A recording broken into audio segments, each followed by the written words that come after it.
So let's start with the topic Indus Valley Civilization. Indus Valley Civilization क्या है? Indus valley civilisation first urban civilisation थी। मतलब ये कोई रूरल सिविलाइजेशन नहीं थी। लोगों ने अच्छे से रहना सहना, ट्रेड, एग्रीकल्चर सब करना स्टार्ट कर दिया था। छोटी छोटी आर्टिफैक्ट्स को ट्रेड करना, ये सब स्टार्ट कर दिया था, जिससे कि लोगों ने अर्बन सिविलाइजेशन फॉर्म कर ली थी। ये सिविलाइजेशन इंडस वैली के पास थी, यानी इंडस वैली के रिवर बैंक्स के पास थी, इसलिए इसे इंडस वैली सिविलाइजेशन बोला जाता है।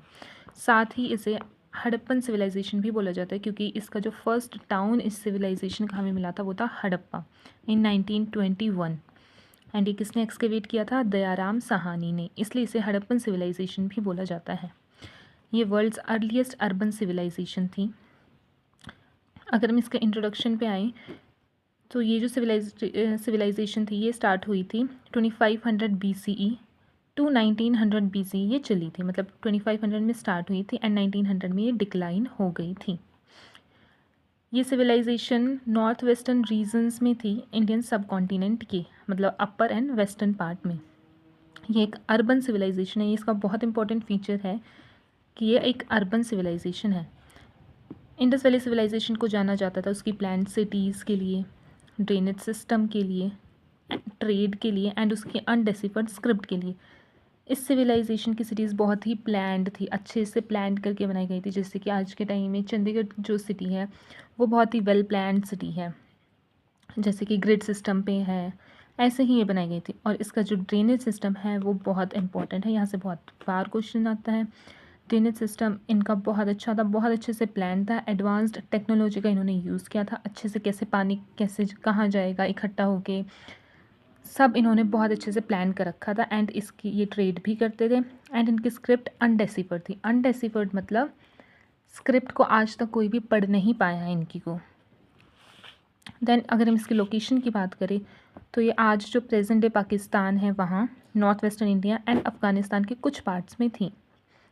मेनली ये इंडस रिवर पे डेवलप हुई थी, इसलिए इसे इंडस वैली सिविलाइजेशन बोला जाता है। अगर हम इसकी इंपॉर्टेंट सिटीज़ की बात करें तो फर्स्ट मेजर सिटी है इसकी हड़प्पा सिटी, जो कि फर्स्टली डिस्कवर की गई थी। सबसे पहले हड़प्पा सिटी ही मिली थी एंड वो दयाराम साहानी ने एक्सकेवेट की थी 1921 में। सेकेंड सिटी हमें मोहनजोदड़ो मिली थी, जो कि R.D. बनर्जी ने एक्सकेवेट की थी 1922 में। मोहनजोदड़ो में हमें बहुत ही इम्पॉर्टेंट फीचर मिला था ग्रेट बाथ। ग्रेट बाथ होता था जहाँ मतलब पॉसिबिलिटी ही मानी जाती है कि वहाँ पे कोई रिलीजियस बात होता होगा या फिर कोई बहुत इम्पॉर्टेंट एक्टिविटी होती होगी related to water, related to bath. Then Dholavira. Dholavira is now in Gujarat. Harappa Pakistan में, मोहनजोदड़ो भी पाकिस्तान में, धोलावीरा इंडिया में, गुजरात में। ये फेमस है वाटर मैनेजमेंट के लिए। यहाँ वाटर रिजर्वायर्स मिले थे, डैम्स मिले थे। देन लोथल, ये भी गुजरात में है एंड ये इंपॉर्टेंट पोर्ट सिटी मानी जाती है। एंड यहाँ पे हमें डॉकयार्ड भी मिला है। डॉकयार्ड होते हैं जहाँ से आउटसाइड ट्रेड की जाती हो पानी के थ्रू, तो डॉकयार्ड शिप्स को के आने के लिए, वहाँ से शिप्स को भेजने के लिए जो बिल्डिंग बनी होती थी उसे हम डॉकयार्ड बोलते हैं। देन कालीबंगन। कालीबंगन राजस्थान में, यहाँ से हमें प्लोड फील्ड्स के एविडेंस मिले हैं। इसके बाद अगर हम इसके फीचर्स की बात करें तो इसका फर्स्ट जो इंपॉर्टेंट फीचर वो है टाउन प्लानिंग। मैंने अभी आपको बताया कि बहुत अच्छी टाउन प्लानिंग थी, जैसे कि आज की चंडीगढ़ सिटी है सो वेल प्लान्ड सिटीज़ थी। ग्रिड पैटर्न रोड्स जो थे वो ग्रिड पैटर्न पे बनाए गए थे एंड वो इंटरसेक्ट करते थे राइट एंगल पे, लाइक ऐसे देखो intersecting at right angle.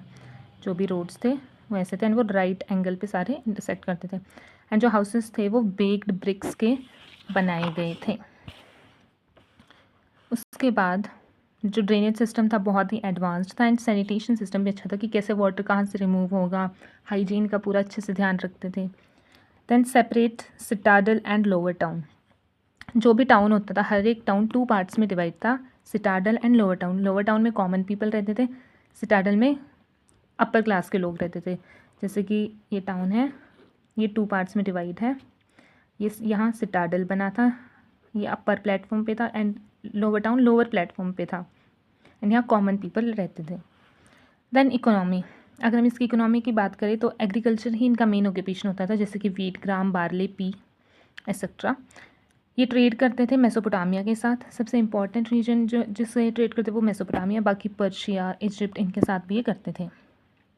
Then ये ट्रेड में यूज़ करते थे standardised weights and measure system, मतलब इनकी ये बाइनरी सिस्टम यूज़ करते थे, वो फिक्स्ड था, स्टैंडर्ड रेशोज़ होते थे उनकी। देन आर्ट एंड क्राफ्ट की अगर हम बात करें तो ये पोट्री मेकिंग में स्किल्ड थे, बीड मेकिंग में भी। फेमस आर्टिफैक्ट्स जो हमें इसके मिले हैं वो है ब्रोंज डांसिंग गर्ल, सबसे ज़्यादा इंपॉर्टेंट ही है ब्रोंज डांसिंग गर्ल, इसका हमें स्टैचू मिला है। प्रीस्ट किंग स्टैचू मिला है, ये पॉसिबिलिटी ही लगाते हैं कि वो प्रीस्ट है, क्योंकि जिस पोस्चर में वो खड़ा है, जैसे कपड़े उसने रॉयल कपड़े जो उसने पहन रखे, तो वैसे अंदाज़ा ही लगाते हैं कि वो प्रीस्ट किंग है, क्योंकि उसके कपड़ों से, रॉयल कपड़ों से। देन सील्स भी मिली हमें एनिमल मोटिव्स के साथ। देन अगर हम स्क्रिप्ट की बात करें, बताया अनडिसिफर्ड थी, कोई उसे आज तक पढ़ नहीं पाए। पिक्टोरियल तो उसमें पिक्चर्स थी, एंड अल्फ़ाबेट्स इन्होंने यूज़ नहीं किए हैं। देन रिलीजन में ये नेचर वर्शिप करते थे। मदर गॉडेस की फिगराइंस मिली है एंड पशुपति सील भी मिली है कि शिव जी ऐसे बैठे हुए हैं एंड उनके साइड में 5 एनिमल्स ने उन्हें घेरा हुआ है। सोशल लाइफ इनकी अर्बन थी, बहुत अच्छे से ऑर्गेनाइज्ड थी, बट कोई रूलिंग अथॉरिटी थी लाइक किंग्स, इसके हमें एविडेंस नहीं मिले। देन इसका डिक्लाइन हो जाता है 1900 से। सो इसके डिक्लाइन का भी कोई स्पेसिफिक रीज़न आज तक नहीं मिला है कि हाँ यही रीज़न था, बट पॉसिबिलिटीज़ मानी जाती हैं, तुक्के लगाए जाते हैं कि क्लाइमेट चेंज हुआ होगा, ड्रोट, सूखा पड़ गया होगा, फ्लड आ गई होगी, या इनका ट्रेड में डिक्लाइन हो गया होगा, तो ये मूव कर गए होंगे कहीं, हो या फिर आर्यन इन्वेजन की, आर्यंस इन पे अटैक कर दिया था। So this is very important topic. अगर आप स्कूल में भी हो या कोई भी कम्पिटिटिव एग्ज़ाम देते हो, या आपके बहुत काम आने वाला है, बहुत इंपॉर्टेंट है, यहाँ से हर एग्ज़ाम में क्वेश्चन आता ही आता है, हर कॉम्पिटिटिव एग्ज़ाम में, इंडस वैली सिविलाइजेशन से। सो ये बहुत अच्छे से टॉपिक करके जाना, एंड ऑल द बेस्ट।